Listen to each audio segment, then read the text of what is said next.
Hi there, fancy friends, it's Oliver, and today I want to give you a brief introduction on FC Christmanns Hau Stoßfechten or cut and thrust fencing. I know there's a community out there which is highly interested in this stuff because of its possible roots to French Napoleonic fencing. Christmann's co-publisher tells us that Christmann was a member of several German fencing academies, as well as one in Boulogne. If there is any French emailist out there who wants to look that up, you would make many people happy. Dr. Pfeffinger, the co-publisher and it sounds like a student of Christmann, continues and tells us that Christmann was a member of the French Guard and participates in some campaigns under Napoleon. But he didn't tells us in which rank, and we actually didn't know how old he was back then. In Germany, Christmann teaches the military in Mainz, Frankfurt, Offenbach and Worms. And for this point we have still documents available. Christmann himself, by the way, it's Friedrich Konrad Christmann. Heiko Große found the full name in one of these files in the Bibliothek in Offenbach, so thank you very much for this.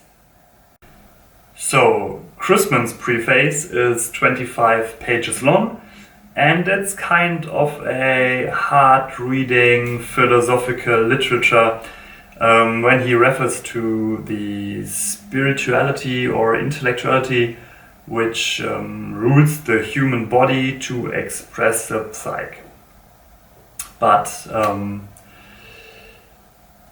in short, Christmann tells us that fencing aids in 4 areas. The first one said that fencing is a part of gymnastics, so it's strengthening the whole body.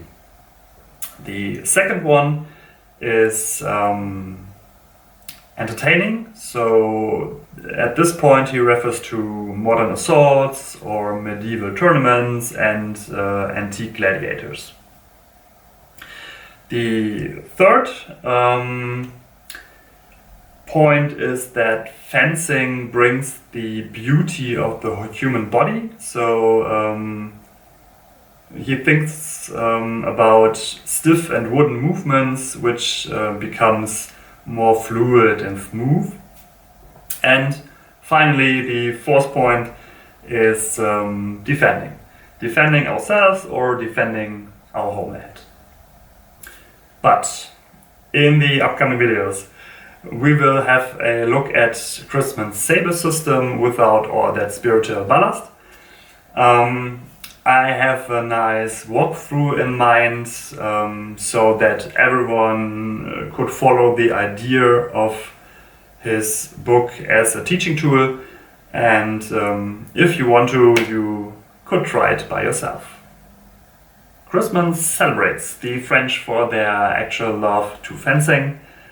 Something he couldn't see those days in Germany, except for the students and of course in the military. But in France there were schools for foil and baton all over the place, and because of the love that Germans always had in striking and cutting, he will show us in his book a never-seen system for the saber for cut and thrust fencing. An announcement which many authors did in this period. And why did he choose the saber? Let me quote: because the curved saber is, when it's used by cut and thrust, the most terrifying weapon. I personally didn't read anything about Christmann in other fencing books. My past me totally forgot about Philipp Müller. In 1847 he wrote a book for the Greek military and he claims to be a student of Christmann. But since he made some drastic modifications, starting with the guard, the whole system based on a hanging guard is now totally different.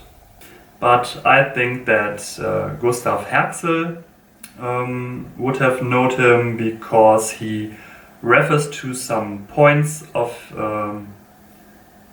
something that I just have read in Christmann. So I think he refers to him, but he didn't name him. And also Alfred Hutton got his copy because in his book Fixed Bayonets he has a list of several bayonet sources and made a small star on books which he has personally. And I also got my copy too. This is a original Theoretisch praktische Anleitung des Hau Stoßfechtens from 1838. It has a little damage from water, but still in good shape. So I love it. Yeah. So thanks again, Markus Wort, for giving me a hint. That's it for today. If you like the idea, please give me feedback, ask your questions, or just say hello. And if you want to support us, you know how it works. Click like and subscribe and tell your friends. See you in the next video.